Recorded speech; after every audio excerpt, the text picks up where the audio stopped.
And we are live. What is up, everybody? Aaron the Dog back with the UFC Paris breakdown for the week. Sorry, I was out on vacation, so I did miss a chance for the Contender Series this week. But obviously, if you've been tuned into a channel for any amount of time, you know SD Dumas all over that. Looked great. 46-second standing guillotine. Nicely done, SD. We've got two very, very important fights at the top, and then we have a lot of other fights throughout this card. A lot of changes have happened through the card, and yeah, we still have a very good card, all things considered. Returned to the UFC after a week off. Had a good start with the Contenders Series on Tuesday, where we went 4 of 5 on to the fight night for Paris. Just me. Unfortunately, life comes up, so not unfortunately, but unfortunately, Norton could not be with me today, but life happens. But shout out to Norton MMA. He'll be back very soon, but we'll go ahead and get started. Starting in the women's featherweight division, 145-pound fight here. Normally two bantamweights. Debutante Eileen Perez taking on Stephanie Eger, who takes this fight on pretty short notice here. Stephanie Eger, obviously the more familiar of the two, 34 years old, out of Switzerland, 5'6", 68-inch reach, normally fights at the 135-pound division. Stepping up on short notice here out of Buddy Gym, judo style, obviously coming off of an armbar loss in about a minute last month now, but said that she didn't tap. Did she tap? I don't know. I personally had her in that spot against Silva, so it wasn't all that impressed. 2-2 now in the UFC. Lost her debut by getting out wrestled by Tracy Cortez, who was a bloated bantamweight at that point. Shayna Young, she got a win over, and Jessica Rose Clark, she armbarred because that's what you do against Jessica Rose Clark. Short notice. Came in with the judoka background, and obviously still has that. It's grappled with some very, very notable fighters, including Gabby Garcia. So overall, her stand-up just isn't going to win her a ton of fights here, and she's taking this fight on short notice. So she's got the more MMA experience compared to Eileen Perez, who is 7-1. Her one DQ. You can go back and watch all of her fights, but the Tamaris Vidal fight, illegal knees is how she lost that fight. What up, Alex? Shout out to you. Give me the dog Edgar Price on a DraftKings fantasy. No, thank you to High. And then Edgar minus 300. Shoot me in the dick, then shoot me in the head. That's how I feel as well. But basically, I do see a lot of people looking to take a shot on Eileen Perez. So kind of going back, looking through her tape, likes to kind of grapple here, decent, ground and pound, decent wrestling. Her jiu-jitsu is okay as well. She's fought at a pretty low level, and her fights are hard to watch, and they're against 0-0, 0-1, 0-2, 5-5. Tamaris Vidal, she was winning that fight till the knees, and we saw Tamaris is okay, but that's it. And then our last fight against Stephanie Bragagic, who's fought some good girls, 8-4. She got the fight stopped in between rounds there, but yeah, overall, it's a fight I'm staying away from. I think that Stephanie Eger should be able to get in there and just kind of control it. I don't know who the 145 is a benefit to exactly. I don't know how aggressive Stephanie will be in going for the finish, so I guess I'll say Stephanie gets the submission, but no bet here and no confidence. I get if you're taking a shot, but I'm just going to say pass here on this one. When I see the odds where they're at here, nowhere in any world am I betting Stephanie Eger at a minus 300. My boy on Twitter, Furio, I saw had a tweet where he said he is betting 5 units on Eger. The most ridiculous dog is acceptable, which happens to be Tai Tuivasa. That's what Banana Grape says. Gianni parlay is Eger, Taha, Nazareth. Oh my God, that is a Gianni parlay. Absolutely. Regression. But yeah, real quick, the official odds as of now, money is, kind of stopped coming in on Eger at this point. It's minus 250 I'm seeing, plus 210 on Perez. I just think pass. College football is back indeed, Justin, unless Bunny is in the chat. I mean, spiritually convinced she's been gone for a minute. She with the Lord. No, Justin, she just has a job. She's still with us. She just works 9 to 5 like most people. And I have a business where I'm able to, pick when I do this. So we'll move on to the next fight here. Let me just get the time down for this. The next fight is at 135 pounds here between a guy who's interesting to watch tape on. I know I've been having some conversations with how good is this guy? Is this guy good?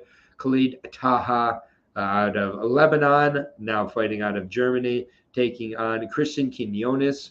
Queiroz, number 2, following in the footsteps of his brother, Ultimate Fighter finalist El Teco Queiroz, Jose Queiroz. Now Christian Queiroz Problema, 16-3, won on the Contender Series over a year ago now, and he's just getting in his first fight. So a little bit of a concern here. Still only 26 years old out of Mexico, 16-3, 5'7", 70-inch reach. Again, fought last October on the Contender Series, getting a decision over the 22-6 Zhang Long. Very good fight there overall in his career. He's faced a decent level of opposition with Combate and UWC. Uses his cardio, also likes to use leg kicks often, fight from the outside. Fights somewhat similar to his brother, but a little bit more refined, I would say. The fight against Christian Souza, a fight with Brave where he got knocked out in round 2.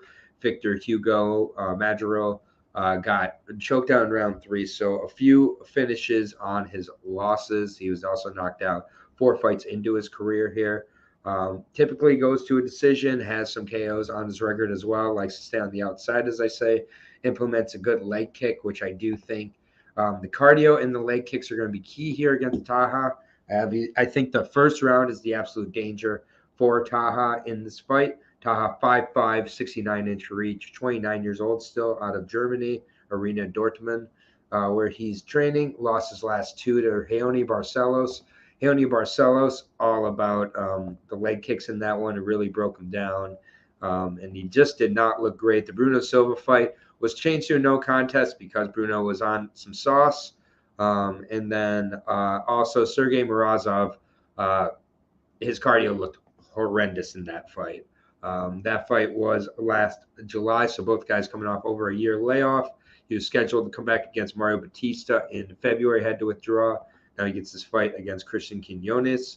To me, Christian Queiroz, he is taking this fight on short notice, so that's a concern. But I do think Queiroz has a huge advantage, especially outside of the first 3 to 4 minutes, when I do feel Taha starts to get slowed with leg kicks and his own cardio.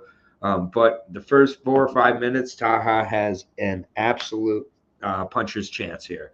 He's got legit power. It's going to be interesting to see how he comes into this fight. Sometimes his cardio holds up when his opponents are not grappling also, which I don't anticipate Christian Queiroz does here. So maybe Taha's able to stretch out the cardio a little more here. It's one I've been back and forth on. Another one I'm not probably going to be putting too heavy of a wager down on. I think that there's a lot of unknowns with Taha, but I am going to take Khalid Taha. I think that the power early on could get to him. I've been looking at a prop for a first-round knockout at a plus 900. Shout out to Moise on that one for pointing that out.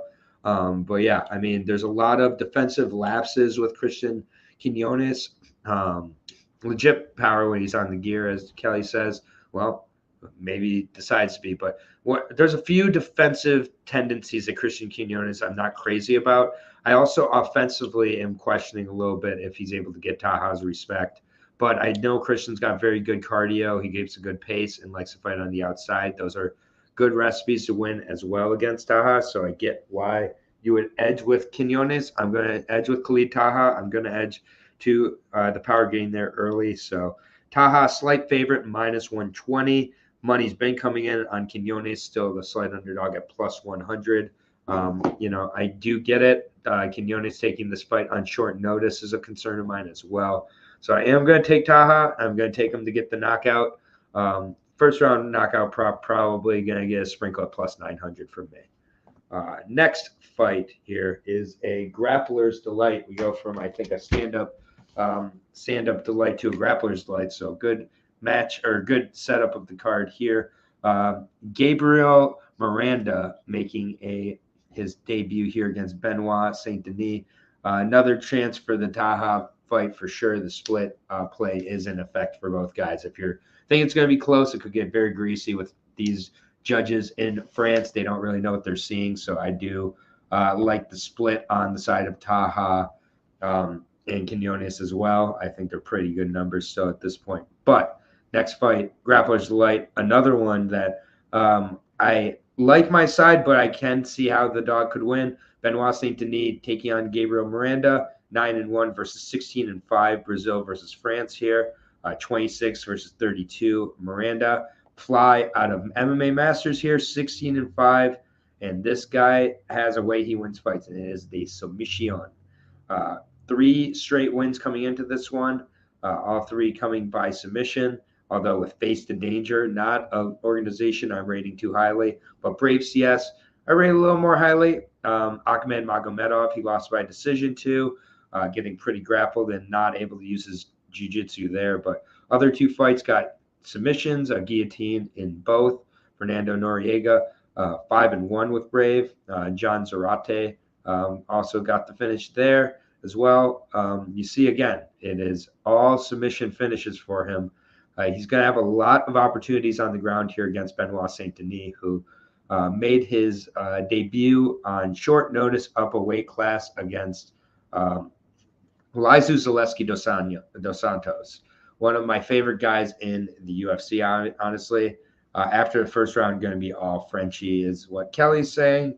But I think that there's going to be a lot of opportunities in that first round for Gabriel to snatch up a possible submission here. And, I'm just saying, Benoit's going to give him the opportunities because Benoit's going to look to wrestle and grapple. And if he has success, great. But, we have seen with Benoit that when he's able to get the grappling against Nicolas Stoltz, got the finish there. A lot of finishes on his record as well, most of them coming by submission as well. I do think this is a fight where the 2 guys are going to be willing to grapple. So there could be a scramble that comes where Gabriel is able to snatch something up. But other than that, I like Benoit SaintDenis in this spot, man. I think he's the better guy on the feet. If this does turn into 2 grapplers canceling each other out, I really like Benoit's ability on the feet. And I like his toughness, his cardio. I think that he is the one with the top position as well in this fight. He's the home fighter as well. Gabriel, as a scrapper, absolutely. I give him a chance. But I like Benoit. I like him in a lot of parlays here. I do like the submission finish, but I could see us going to a decision because both guys are very, very good. So this could be kind of 15 minutes of grappling. The price on Benoit is rising a little bit, minus 275, a little bit steep for me. He's in some parlays already for me at the minus 240 range, plus 240 on Gabriel Miranda. You're taking Miranda. Take him by submission, in my opinion, because that's how he's going to win this fight. So Gabriel Miranda by sub, I get it. But otherwise, I'm with Benoit SaintDenis here, and he is in some parlays for me. So I'm going to move on here, but very good fight. They did a good job of a lot of some of these fights on the prelims, especially making sure they have French fighters in here, including this next fight. One of the best fights on the card, in my opinion. Now I would say he's a French dark horse, but judging by the odds, he's not a dark horse. Nasruddin Imavov taking on the fighter on a 3-fight win streak here, Joaquin Buckley, known for that finish of Iba Kasagane. 11-3 versus 15-4. 15-4, Joaquin Buckley, New Mansa here. Still at 28 years old. Imavov only 26 out of MMA Factory. Murcielago for Joaquin here. 5'10", 76-inch reach. He actually has a 1-inch reach advantage on his 6'3" opponent here. So obviously Joaquin has some very long arms, very offensive, ton of knockdowns in his UFC career, really good power. He mostly uses his punches. So it is a little bit of a concern here. But coming in on 3 straight wins, the split with Abdul Razak Al Hassan wasn't great. Got by it, though. The other 2 getting the finishes. Duriev marking him up and putting him away in that fight. Antonio Arroyo finished him on the ground. I don't rate the last 3 that highly. He also was knocked out cleanly by Alessio Di Chirico in a fight, 2 minutes into the fight. So, when you look at the wins, they have started to kind of falter a little bit because their wins over Imma Kasagane, who's now with Eagle, Jordan Beverly Hills Ninja Wright, first KO or first loss of his career if you don't count Fletcher Hernandez, Antonio Arroyo, Al Hassan, who just really looked completely off in that fight all the way around, was disappointing, and Duriev, who every time he's punched is completely knocked out. BSD is how I found out. Little known fact. I was looking at Benoit SaintDenis is how I found out about Aaron's channel. Was looking for a video of his first fight, and the first I found someone saying his name correctly. I got sick of hearing idiots. Well, you got luck, Kelly, because I say a shit load of names incorrectly. So, but yeah, I'm glad to have you, Kelly. Kelly's one of my boys at this point. Love talking with him. But yeah, I just am not super sold on Joaquin Buckley. And in this spot, he's facing a guy in Imavov who I'm very sold on. Nasruddin Imavov, and apparently everybody else is. Born in Dagestan, fighting out of France, the Russian sniper. But, I mean, he really does like to actually crash the distance quite a bit. He has not fought since last November. He was supposed to fight Kelvin Gastelum last April. He had visa issues. Would have loved to see that spot here.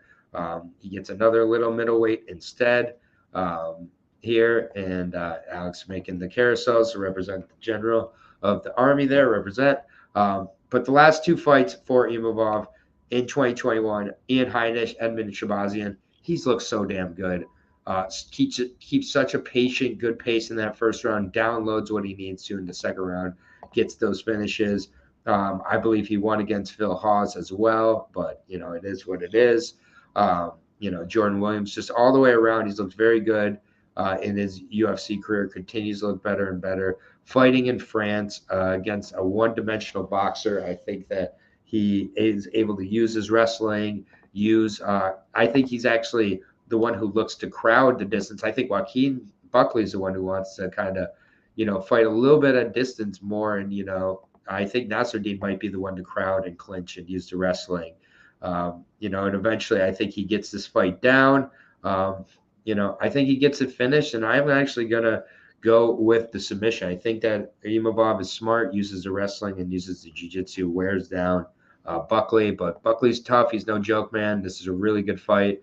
I got Imavov early in the weekend minus 170. He is ballooned now to a minus 275 plus 220 on Joaquin Buckley. I mean, at this point, I get it. If you're taking Joaquin, I'm going to stick with Imavov, but man, this is going to be good. The UFC is going to have at least one American fighter win. Is this your American that you're going with, bananas and grapes? I don't know. But I got Imavov here. But a little bit nervous, and I do see a route for Joaquin to take this one. So next fight, very excited. One of our first, if not our first debuting fighter on the card here in Mikhail Figalac, taking on Fares Ziam here. Figalac of the Cage Warriors fame. So, yeah, not a chance on taking a shot on Buckley either, Kelly. I agree. Figalac, one of my favorite guys from the Cage Warriors. If you know about me and Norton, we love Cage Warriors. Cage Warriors right up there with LFA for me for the organizations of 2022 I feel are doing the best. Figalac, 8-0. 26 years old, out of Poland, his brother as well. They trains with a Trojan Free Fighters, 10 straight wins going back to his amateur career.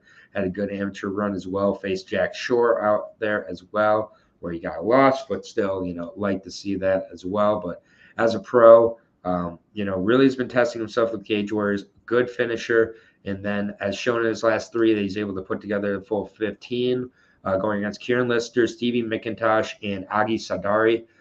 Former Cage Warriors champion in the last one. Very, very good wins there. And Figalac keeps just great pressure, really good boxing. He's strong, mixes it up well as well. Ziam steals this one is what Justin's saying. Well, we're on opposite sides here, Justin.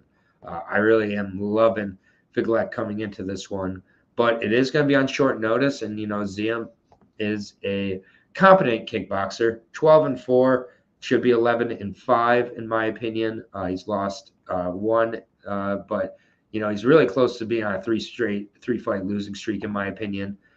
You go back to the Don Madge fight too, where Don was willing to wrestle. Are you really going to assume every French fighter is winning? I'm talking about a French fighter right now who's not going to be winning. But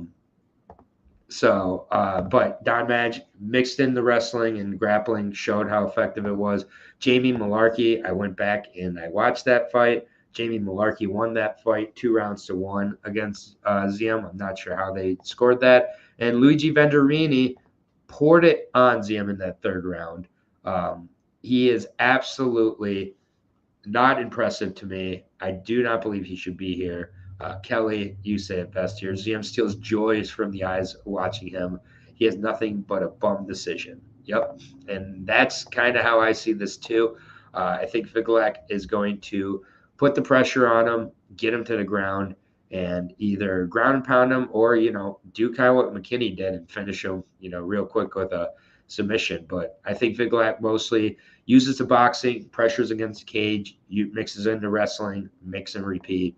Probably another decision for Figalac, but I would not be surprised if he makes a statement with a KO or a finish here with the ground and pound. But I love Figalac here. Minus 200, a little bit steep, but plus 170 on Ziem. It's French judging if it goes the distance. Yeah, but I mean, I don't think that I can take Ziem in this one.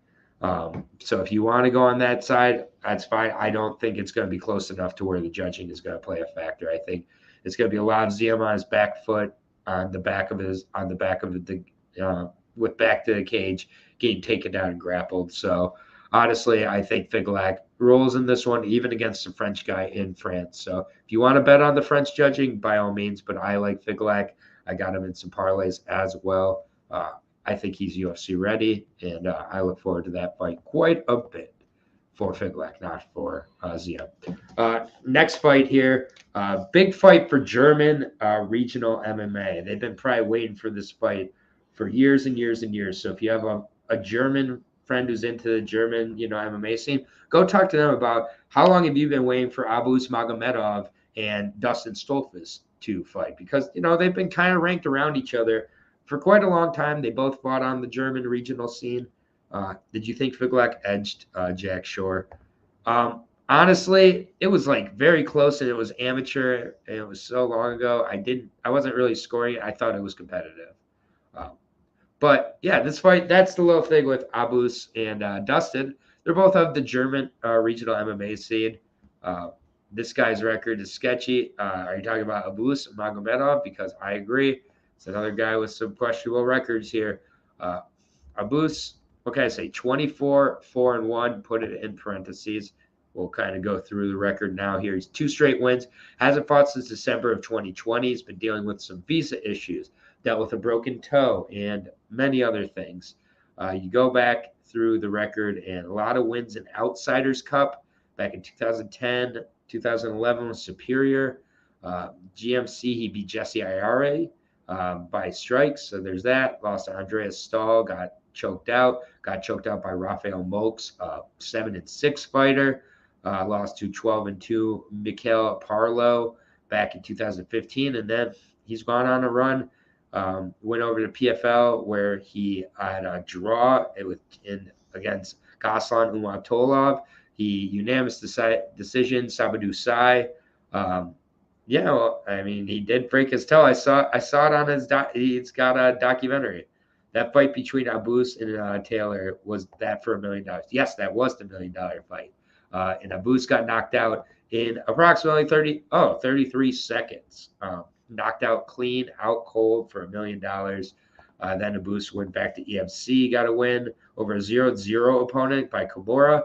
And then he did beat Cezary Kezik, a 12-0 opponent. Looked really impressive there, but that was December of 2020.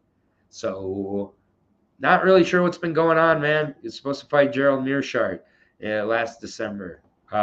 Magomedov had to withdraw. He's supposed to fight Kusirev. Abus's agent forgot to turn in his birth certificate so that he could get his visa. So they couldn't do that. And then Muradov, he was supposed to face, and Muradov had to withdraw, but he also had a broken toe. Or Muradov had to withdraw. So the broken toe came against Mearshart, sorry.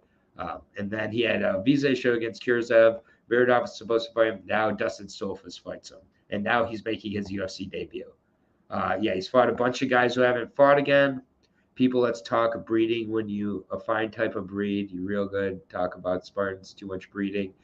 Those Magomedovs are breeding too much. Eventually, you get ones that look like this guy. Oh my, yeah. There's a lot of unknowns with Magomedov here, and he's going against Dustin Stolfus, an undersized middleweight who finally got a win in the UFC, but it was against an oversized welterweight in Dwight Grant, and it by no means was impressive.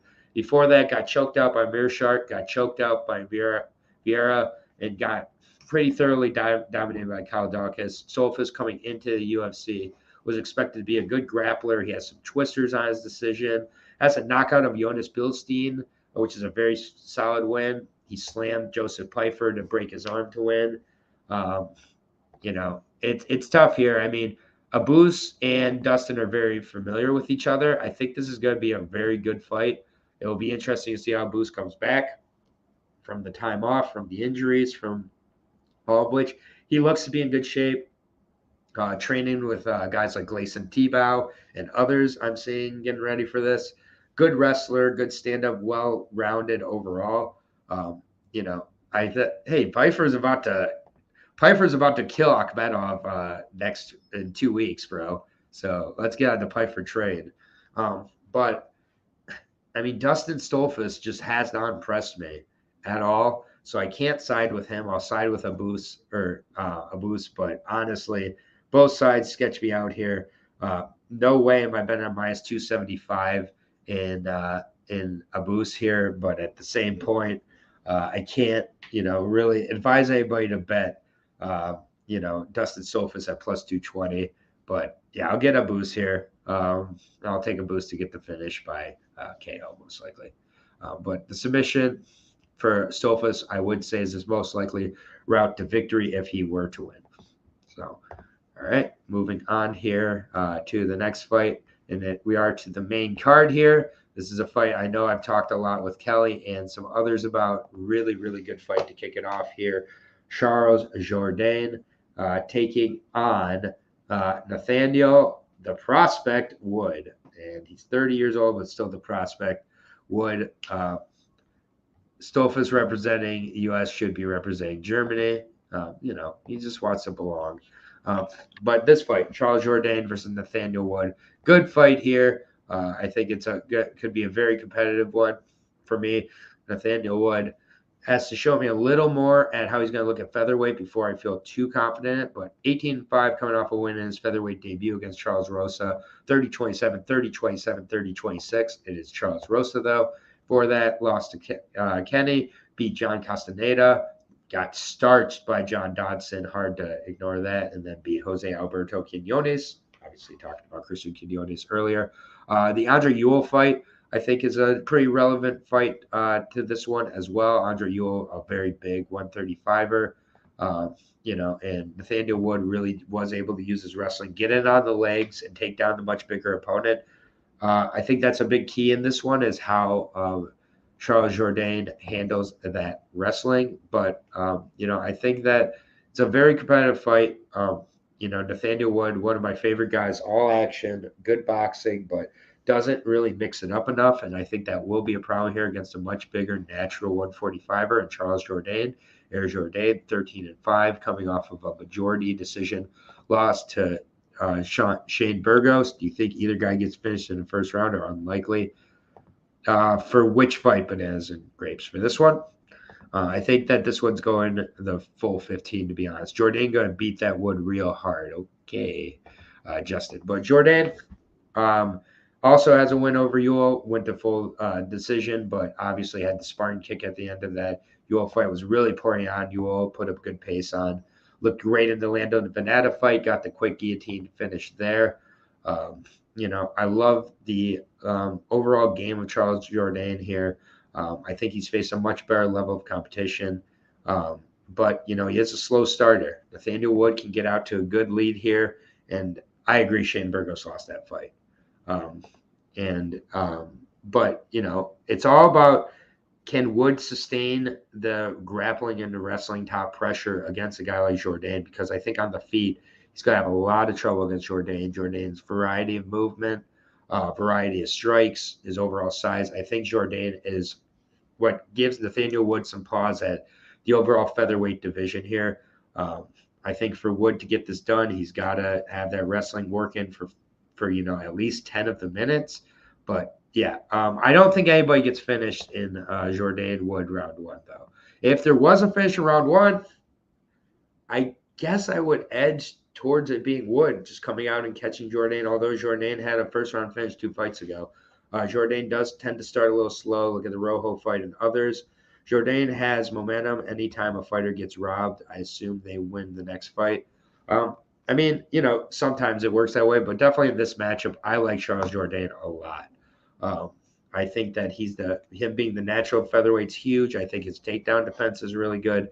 And on the feet, I think he has a significant edge. And as this fight goes, the cardio, I edge to Jourdain. The frame, I edge to Jourdain. And Wood has never finished anyone in the UFC. Fair enough, So I'm just saying his opportunity with someone like Jourdain who gets settled as the fight goes in, Kelly. That's what I was saying. But I love the spot for Jourdain. Minus 150, bet it straight up.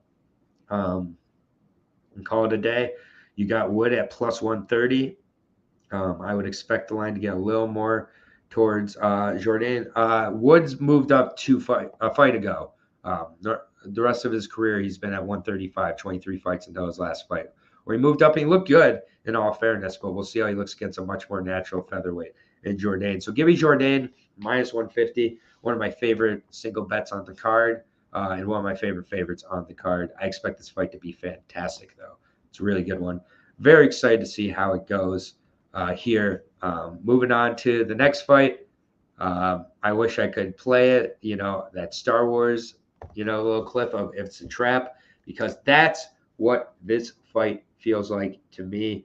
This fight feels like a trap. Kelly's saying Wood's neck will be compromised. Jourdain sub, definitely a prop. I'm looking into maybe sprinkling a little bit of as well if I'm playing this. But next fight, William Gomez, a guy I really like out of Cage Warriors, taking on Jarno Arons, the Dutch fighter.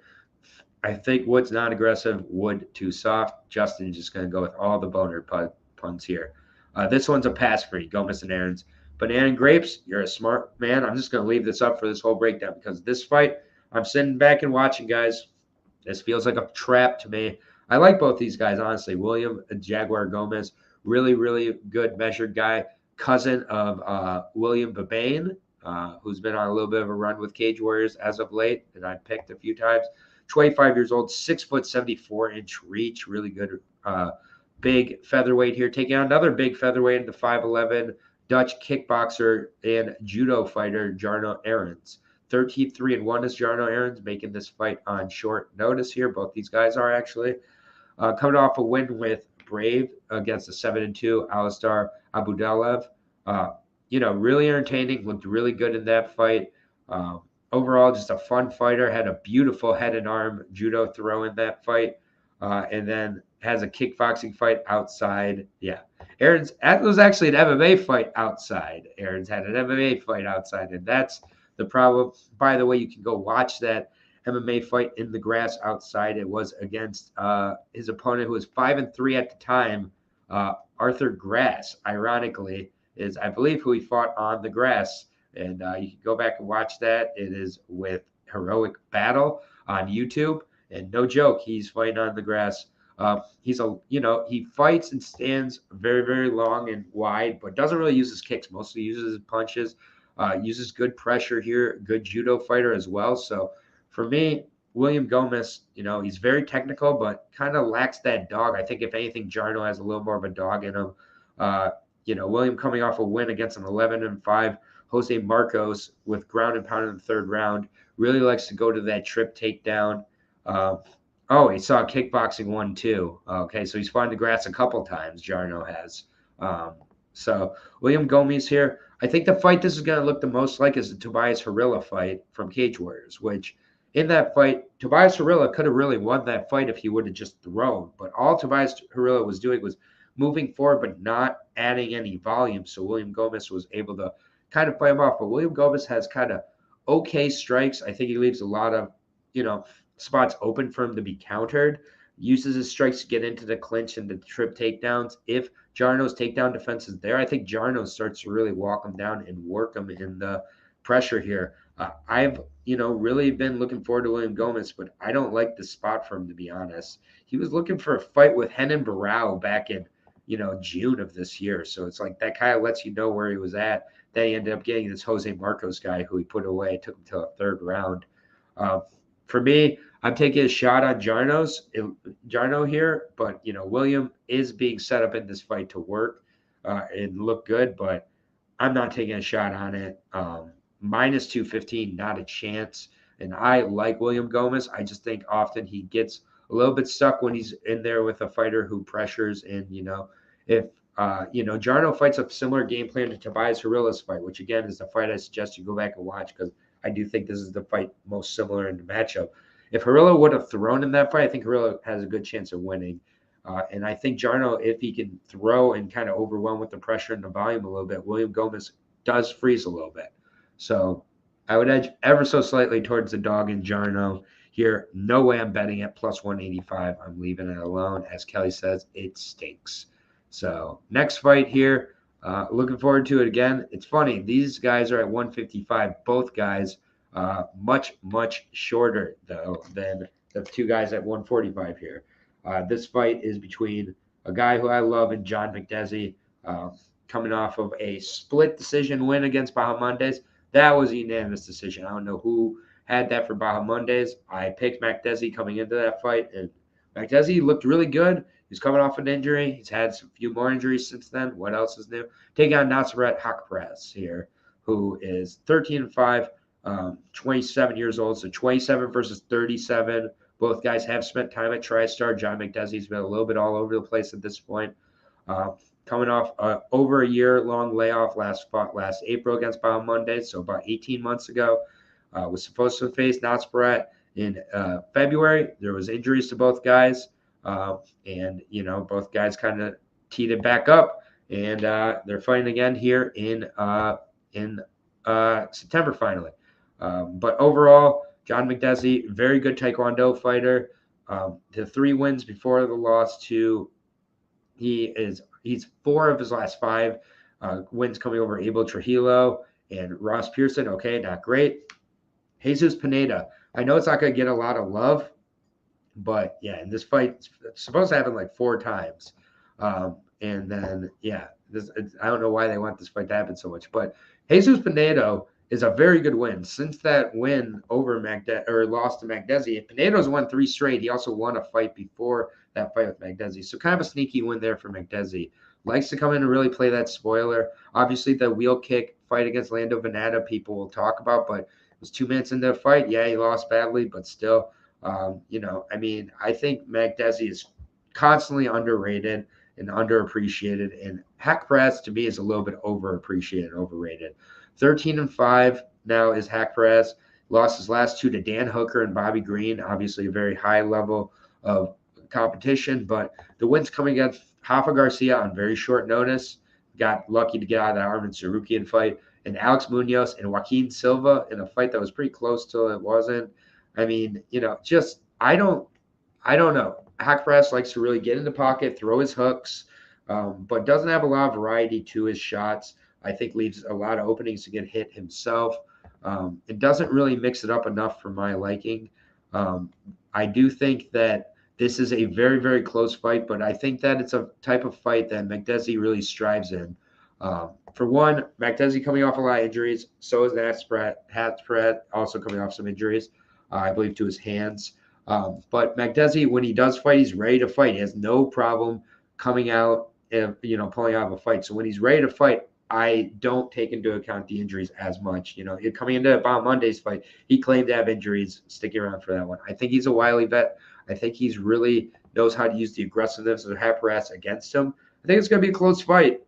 This is another one where I think the split decision parlay or split decision play could really play well. This fight does not go to distance written all over it.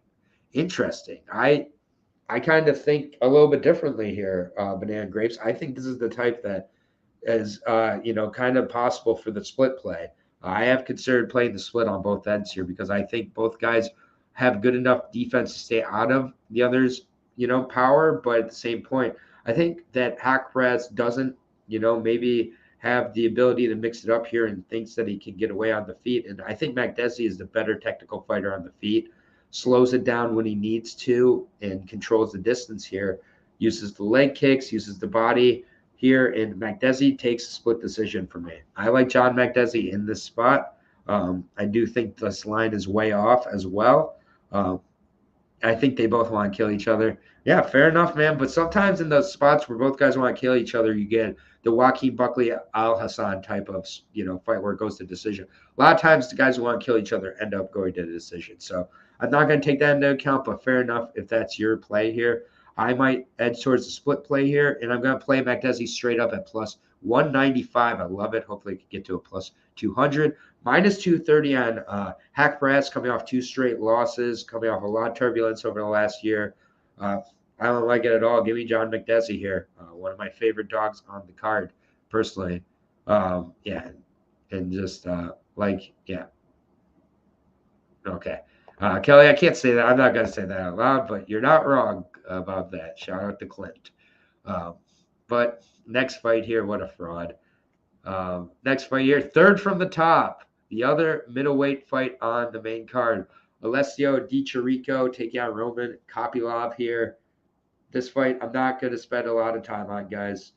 This one's nasty. This one's another one I am highly considering the split decision prop on because I don't trust either guy at all. Roman Kopylov looked so good coming into the UFC. I was so excited for him. He looked like an exciting striker, a finisher, could mix it up, pace himself well, good cardio, all that. And just none of that's showed up in the UFC so far. Should have been able to finish Duryev. He didn't. He blew it.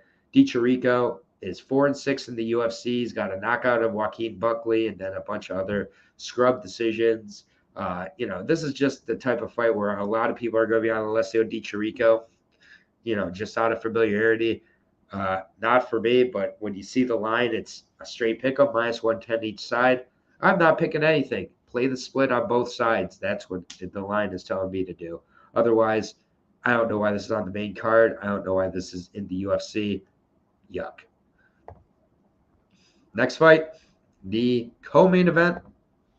Truly should be 5 rounds as well. Really good co-main event. Definitely, maybe even better than the main event. Number 1 versus number 2 at middleweight here. Bobby Knuckles, Robert Whittaker taking on Marvin Vettori. This fight is very, very interesting to me. Marvin Vettori, is a mainstay at this point in the middleweight division. He is 18-4-1 still, only 28 years old, coming off a win back in October over Paulo Costa. Paulo Costa showed up to that fight looking like, he just didn't know what he was doing. Looks like Nazareth loses only to veterans. I would say Makdessi's a veteran, so that's good. And then, Vettori, we know what he does. Solid boxing, solid clinch, solid wrestling, good defense, tough to put away, tough as hell. You're not putting him away. In fact, he's lost all his fights in the UFC by decision to Carlos Jr. Shoeface, Israel Adesanya by split, and then Israel by unanimous. Other than that, rinse and repeat. He has the finish of Carl Roberson. Otherwise, he gets in there, smashes, and repeats. But there is levels to this, and the level he's been beating is Victor Miranda, Cesar Ferreira, Andrew Dirty Sanchez, Carl Roberson, Jack Hermanson, Kevin Holland, overweight Paulo Costa. Robert Whittaker, quite a level above. Shamil Pold, Jalton will now give me the Reaper. Shamil Pold, Jalton will now face Anton Turkulet. Are you kidding me? Moise, tell me you're kidding me. Are you joking me? Anton Turkulj is about to fight in the UFC against Jalton Almeida. No way. Moise, please tell me you're joking. Holy shit. But Bobby Knuckles, we all know, we all love him. 23-6, coming off another close decision to Israel Adesanya. That is absolute, it was an absolutely crazy close fight. I maybe am too much of a fan of Bobby. I had it for Bobby. Sorry. So it's interesting to see how he's going to come back from this. There's been some concerning talk with Whittaker talking about possibly going to 205, possibly 180. That's for real, dude. Oh my God. Turkulj is going to die. They're really punishing him for that horrible Contender Series fight. But yeah, to me, Bobby is fully in this game still. Lost back in February. Didn't take a ton of damage, but I like that he took some time off. The last 3 wins over Till, Cannonier, and Gastelum, really did show the levels against Till. Had the one moment of being in trouble, otherwise was smooth here. But it's like this is 3 rounds, man. And, in 5 rounds, I feel a little bit, maybe better about, Whittaker, but Whittaker cannot start slow here because if Vettori gets that wrestling going, just like Kelly said, but if Vettori gets the wrestling going for 3 rounds, it could get greasy. Here's how I feel. My pick is going to be Robert Whittaker here by decision at -115. I already played it. I also do have Robert Whittaker in a parlay as well, but I think Vettori is getting way overlooked in this spot. This is in Europe for one, so Vettori much more used to fighting in Europe, even though he now trains in the States. For 2, just the method of how Vettori fights, he can stack up 2 rounds, and he's very tough to finish as well.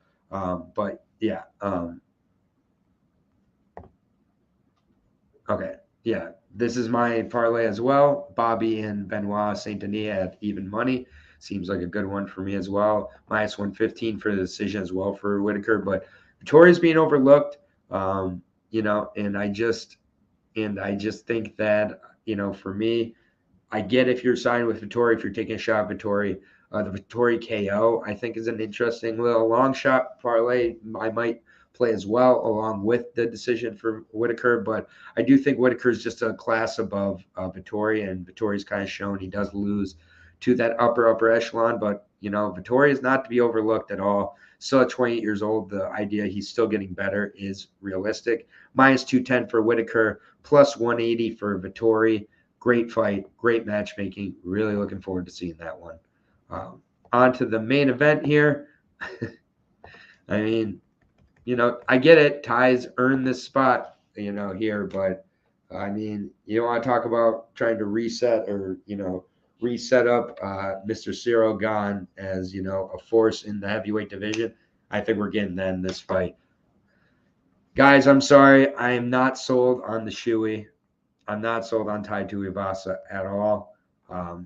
I've paid for it on several occasions here. I paid for it against Derek Lewis, and I paid for it against Stefan Struve. Yes, I bet Stefan Struve in that fight because at that point, for Tai Tuivasa, he'd come into the UFC with 3 straight wins over Rashard Coulter, Cyril Askar, and Andrei Arlovsky. Great Andrei Arlovsky, but he got a decision, didn't finish him, but still great. Then gets knocked out clean against Junior Dos Santos, looks completely outclassed there. Gets completely controlled against Blagoy Ivanov, the guy who got stabbed in the chest. And then he gets arm triangled by Sergey Spivak. That's not what you like to see. And so I'm like coming into a Stefan Struve fight. I'm a huge Stefan Struve fan. I'm like, finally, he gets to face a guy where he could just take him down and get the submission. Gets knocked out at the end of the first round. Struve does. Then Tai Tuivasa knocks out Henry Hunsucker in under a minute, which we've now seen is not a feat to really brag about. Then he knocked out Greg Hardy in about a minute. So 3 straight wins against Struve, Hunsucker, and Hardy. Then he knocks out Sakai, who I just don't rate very highly at all. But good for you. And then Derek Lewis was losing that entire fight until he landed that elbow and finished Derek Lewis. Derek Lewis in Houston is a non-mythical fighter, I'll say. Cyril Gane, he's the real deal, man. Coming off a fight against Ngannou where he made that huge mistake. But yeah, Gane by +500 on sub shot. I would love to get that price on a sub because I do think that Gane, works him for about 2-3 rounds and either gets a knockout or a submission finish here. I mean, we know him. We love him. Wins over Junior Dos Santos, Rosenstruck, Volkov, and Derek Lewis, and then fighting Ngannou competitively. Tai Tuivasa's got no chance in this one. In France, get out of here. And then they should have had Bo Nichols fight Gane. Yeah, seriously. What if Tai presses Gane against the cage for 25 minutes? When has Tai ever? No, that's just not going to happen. So if that happens, Banana, great call for you. And you should definitely bet Tai by decision, dude, because you're going to get paid on that if that's what you see happening. Because we are at minus 520 for Gane, plus 410 for Tai Tuivasa. Going to take a shot on Gane, by sub and Gane by KO. I do like Cyril Gane in this spot. I think he puts on a show here. And yeah, there's just not much else I have to say here. I think it's a KO or a bust for Tai Tuivasa. Real quick, I'll go through my quick picks and then we will call it a day. But thank you to the double-digit viewers here for the live stream here. Everybody who joined me, I really appreciate it. Sorry, I missed the Contender Series this week, but shout out to Dustin Dumas. That was awesome. Now time for the quick picks, and then I will take off here. Eileen Perez versus Stephanie Eger. I'm taking Stephanie Eger. I'll take her by submission. Khalid Taha. I'm not excited, not betting it. Khalid Taha versus Christian Queiroz. Give me, oh God, this is so hard, but give me Khalid Taha. I think he catches him here. Next one, Benoit SaintDenis, Gabriel Miranda. Benoit SaintDenis for me, and I like him by submission. But I could see a decision as well. Nasruddin Imavov versus Joaquin Buckley. Very much on the Imavov train, and I really, really do like him to get the finish there. Possibly, ground and pound, but I could see the sub. Perez versus Figalac. I like Figalac here to make a statement in his debut. Figalac by decision. Dustin Stolfus versus Abus Magomedov. We'll take Abus Magomedov by ground and pound KO, but not confident there. Charles Jourdain versus Nathaniel Wood. Give me Charles Jourdain. And I think he snatches up the submission late. There's going to be opportunities for it with Nathaniel Wood. William Gomis versus Jarno Arons. I'm going to take Jarno Arons to get the upset here. Too much pressure and volume and everything like that. I think that Jarno plays the upset, but not 100% confident there at all. Don't really know what we're getting, but I'll take Jarno based on what I've seen on William. Nasrat Haqparast versus John McDessie. I like John McDessie to eke out the decision here. I like the split prop there. Alessio Di Chirico versus Roman Kopylov. This is another one that has split prop written all over it. Play the split on both sides. I'll take Kopylov if you're forcing me to take a side. Robert Whittaker versus Vettori. I like Robert Whittaker by decision, but Vettori is not to be overlooked. Cyril Gane versus Tai Tuivasa. Cyril Gane puts on a performance, and let's go Cyril Gane by third round KO. Need to get me a vape pen shape of a shoey. Take a shoey vape shot. Yep, Justin, good idea. But bananas and grapes sounds like you're going with Mr. Tai Tuivasa, and if that's the case, props to you, and good luck to everybody this weekend on your plays with the UFC Paris card. Starts at noon, so it's an early start time on Saturday. But thank you all for joining me. I will be back on hopefully Labor Day, Monday, with the UFC Dana White Contender Series week, I believe 7 breakdown show. Then we'll be back with the rest of MMA next week. But good luck to everybody. Thank you all for joining me. Thank you to all the new subscribers. Everybody is showing this love, showing the support here. Noah Allen, shout out to you, Noah. I've been talking to you in the chat quite a bit too. Shout out to Moisa Audio, Bananas and Grapes, Justin, Kelly, all y'all. I love y'all. Best of luck this weekend. Look forward to talking to you. Shout out to Dumas sub baby plus 800. All right. Keep taking care of each other out there and enjoy the circus.